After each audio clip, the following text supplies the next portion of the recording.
Before we start on the main feature today, as you can see, I've got Windows 10 finally to upload.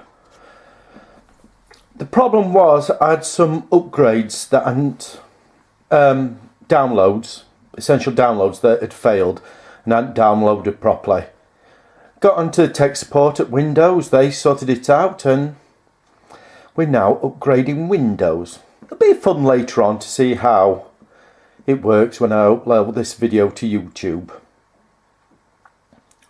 But there it is, it's beginning to upgrade.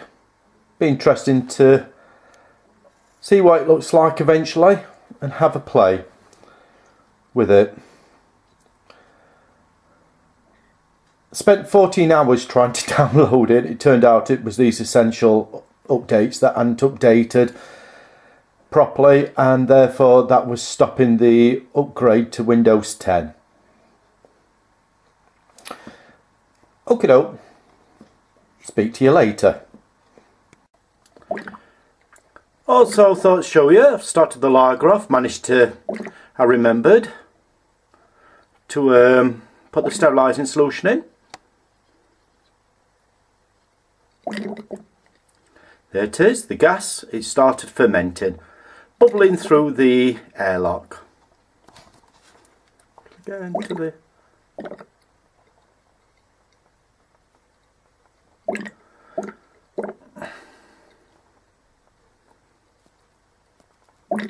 So there, the beer, well not beer, the lager, the Hammer of Thor lager has started. Another update on the booze, that's the rhubarb wine that I started. I siphoned it off from all the rubbish. So in about a week I'll be putting stopping solution in that to make sure it's fully stopped. And then it'd be time to bottle it. Right, it's updated to Windows 10 finally. New side panel. Still got quite a lot of the thing, new mail system. A lot of these I've got to learn what they are. Some stuff there that I haven't got a clue what they are.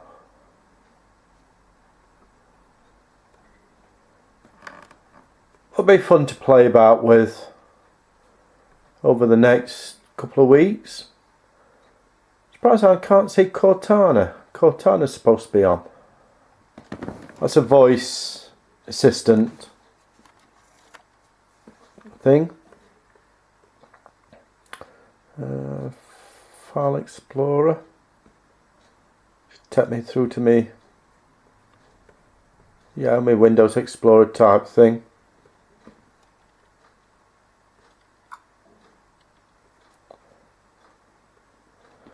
So it's going to be quite interesting to have a play with and see how things go with it. But at least it's updated. At the moment it's a bit sluggish, new icons at the bottom. At least I've got my Chrome and me.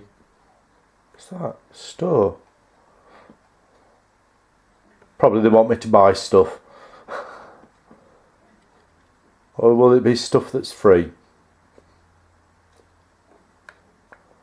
Oh, it's like a Play Store. Top free apps. Okay, I think that's more to do with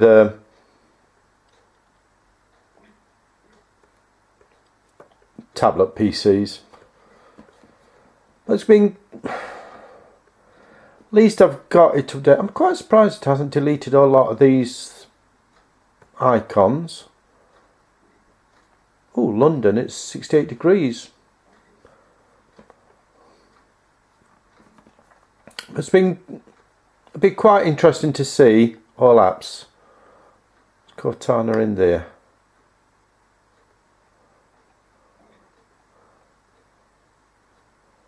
That's like, by the looks of it, it's like the program memory.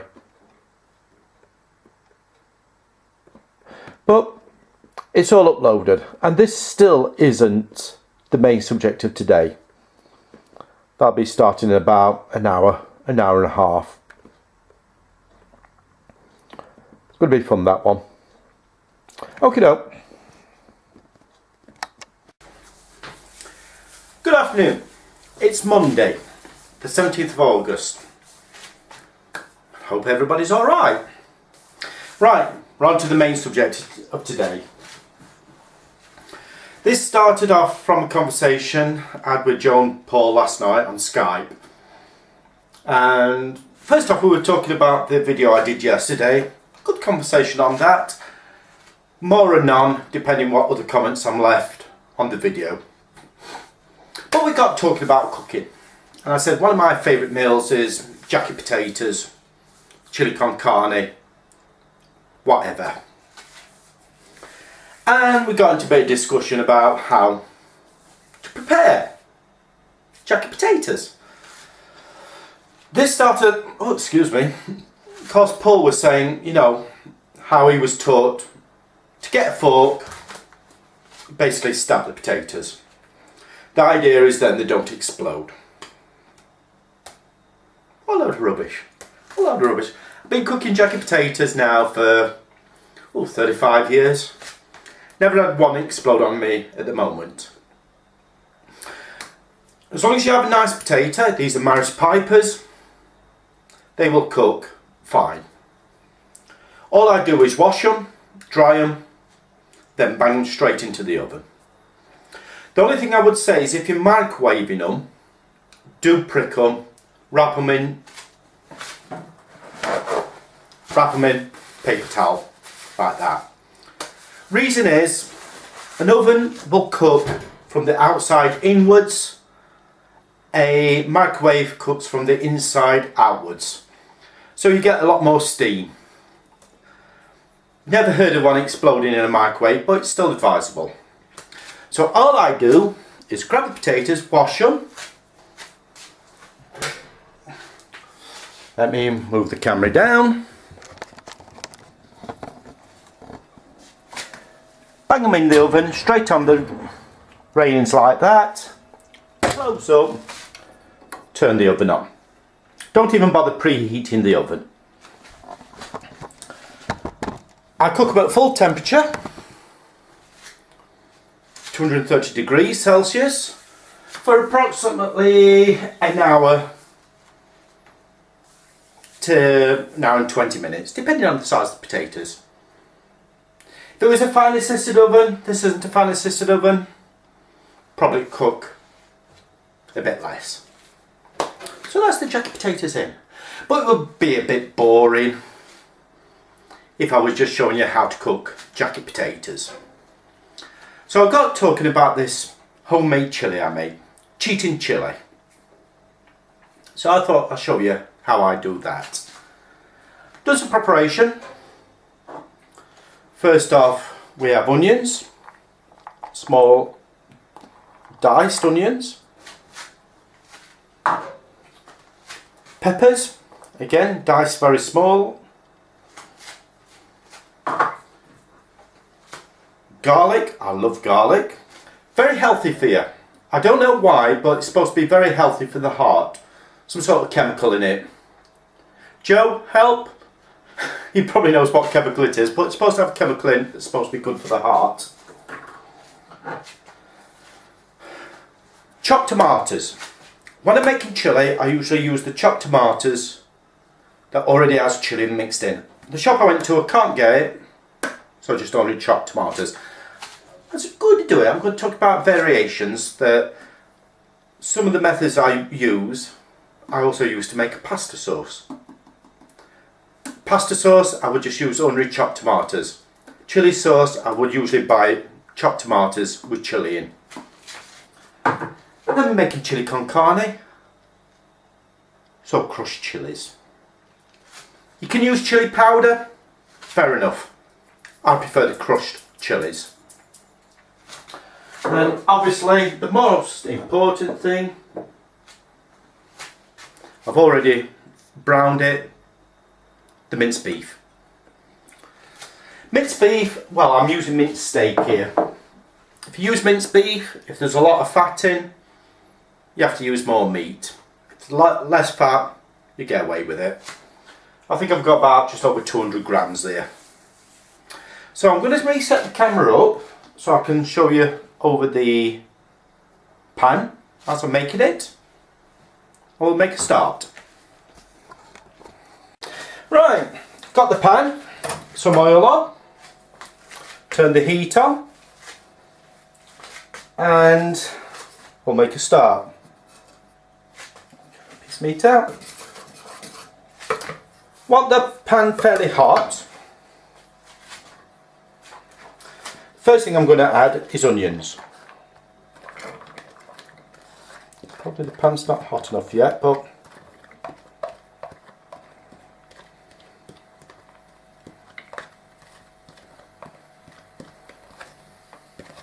get them all out. So as you can see how finely I've chopped them. You don't want great big lumps of onion in it. Start sweating them down. I use this method, doesn't matter if I'm making pasta sauces or whatever. Always start with onion.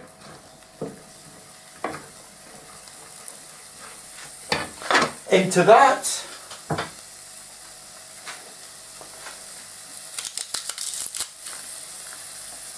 need a knife.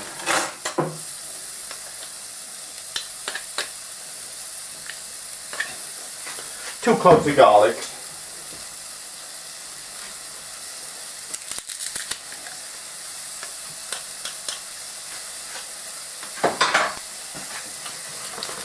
The garlic will eventually disappear and it'll just add flavouring. You're not going to end up with large mouthfuls of garlic. Just keep moving it round till it starts caramelising, where it starts turning that beautiful brown colour.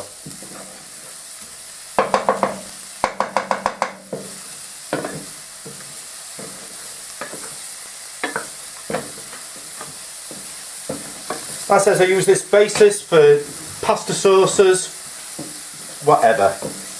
You can buy some good mixing sauces. It's already got stuff prepared. But I think it's a lot nicer when you make your own.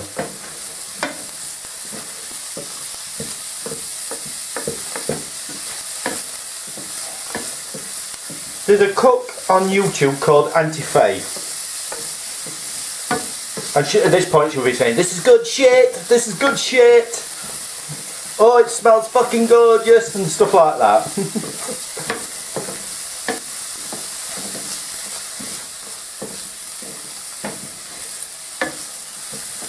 Just keep turning it round. Leave it for a few minutes. The oil I'm using is olive oil. I put a bit of olive oil in. Doesn't matter what oil you use, it can be rapeseed, vegetable, sunflower, whatever you like. Doesn't really matter. Because worse that, you could use lard.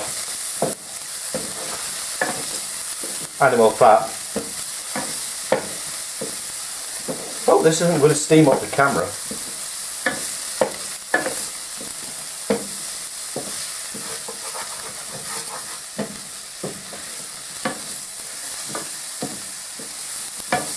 Because you want to start getting a nice golden colour on it. You need to turn.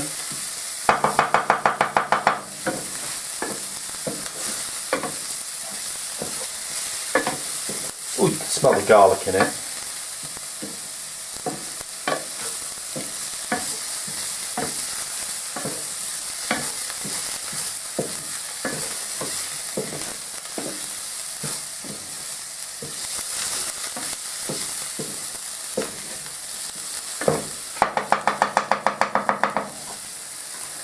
At this point I'm going to add the peppers.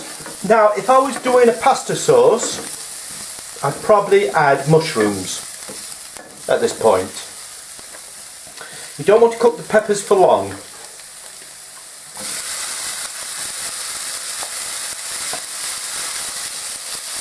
I'm just using a yellow and a green pepper. You can use red, those orange peppers, whatever you want. All you're trying to do is soften them.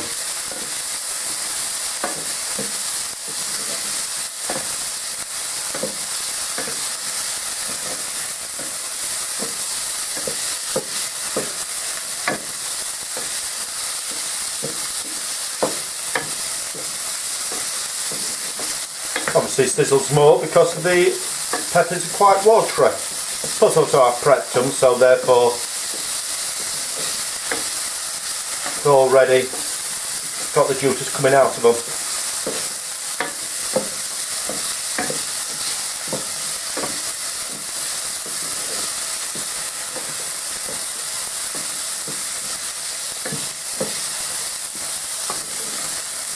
So like I says, if I were doing a pasta, at this point I'd be adding mushrooms. That's enough. Put the meat back in.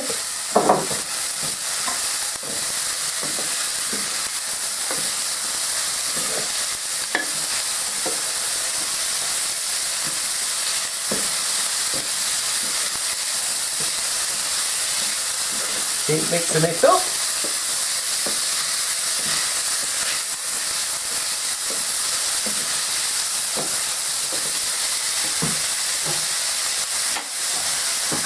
Then we come to the chopped tomatoes. I've done this before.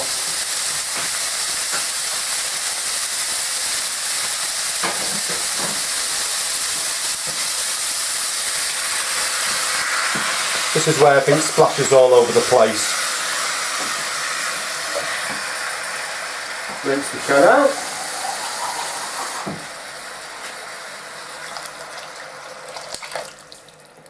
Now that looks like a lot of liquid there, but we're going to be simmering it, so that liquid will reduce. Again, if this was a pasta sauce, at this point I'd be putting things in like herbs, oregano, parsley, coriander, whatever you want. But we're not, we're making a chilli.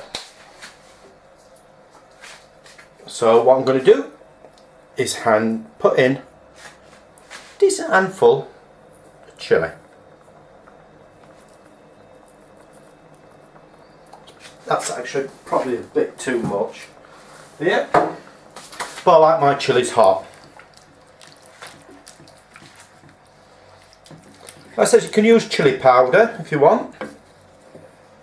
I prefer to use the chilli flakes.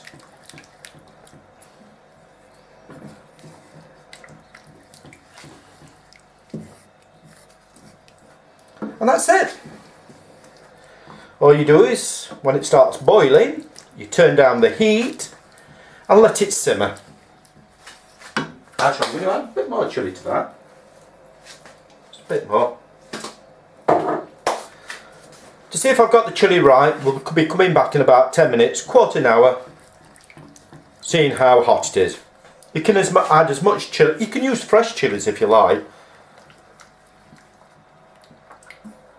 But that's my basis for a simple chilli. At this point, if I was making like a con carne, I would strain off the red beans, put them in. The reason I'm not putting red beans in is because I've got family members that don't like the taste and the texture of red beans. If I were putting red beans in, I won't put that much peppers in. I'd only probably put half a pepper in.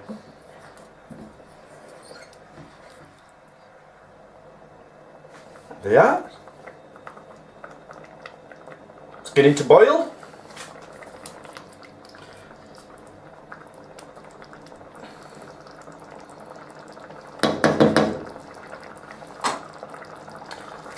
So I'll turn the heat down to a simmer, let it simmer away, and we'll come back in about quarter an hour, 20 minutes and check on it. In the meantime, I'll keep stirring it now and again just to make sure it's alright. So we'll be back in a bit. Right, we've been doing for about 25 minutes now. There you have it. Homemade chili con... well, proper chili con carne because there's no red beans in it. Most of the moisture's gone out of it. Time to see what it tastes like. Get a teaspoon.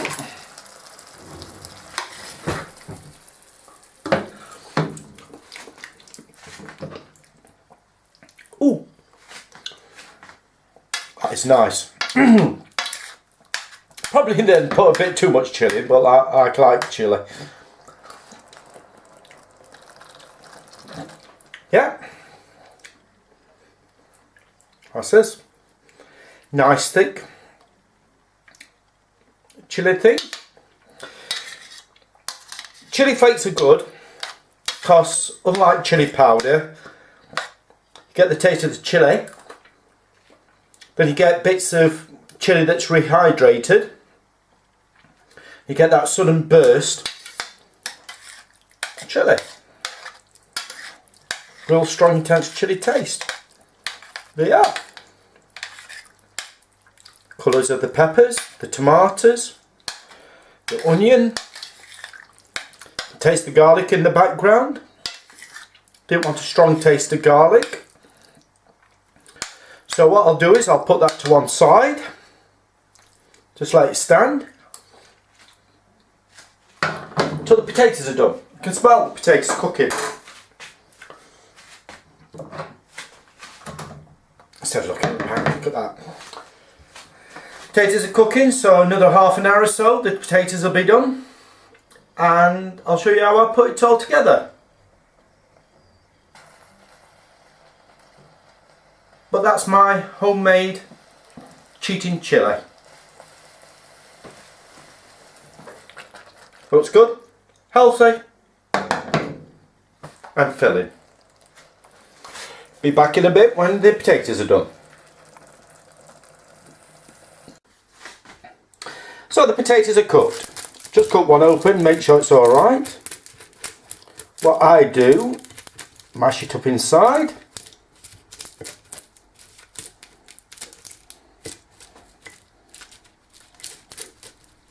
Like that.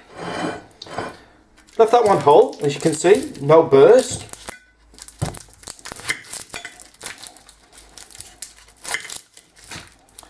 Mash that one up.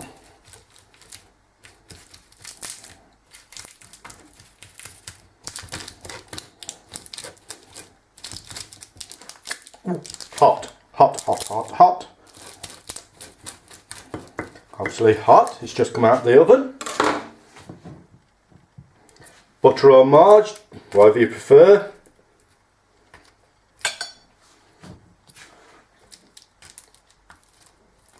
On top.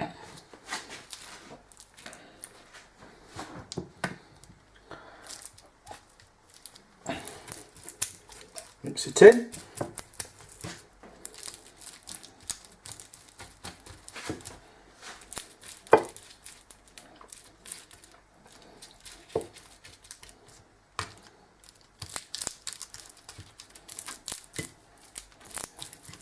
Right, perfectly cooked jacket potatoes.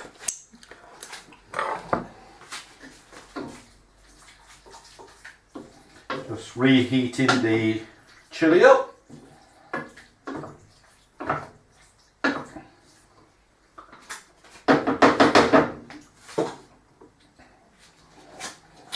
Leave the chilli a couple seconds. Onto a big spoon, spoon it out.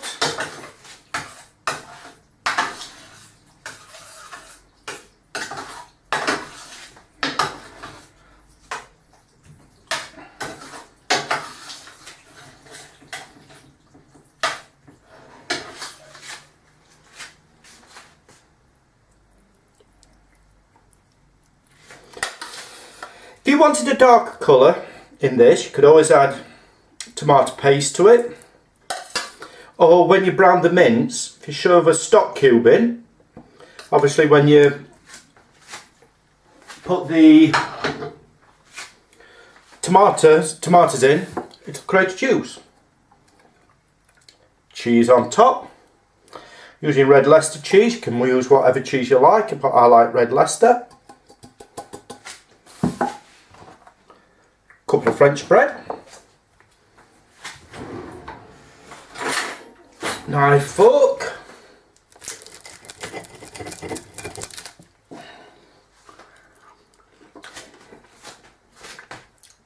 Oh, that's nice.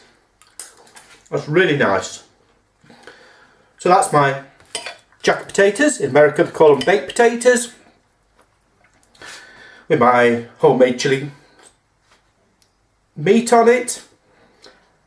and cheese on top. So I'm going to say bye-bye because I'm going to eat this and I'm going to enjoy it. After all, I've cooked it. Hope it's been a bit of fun. Like all these things. Showing you how I make stuff. And I'm going to sit down and enjoy this. Okie doke.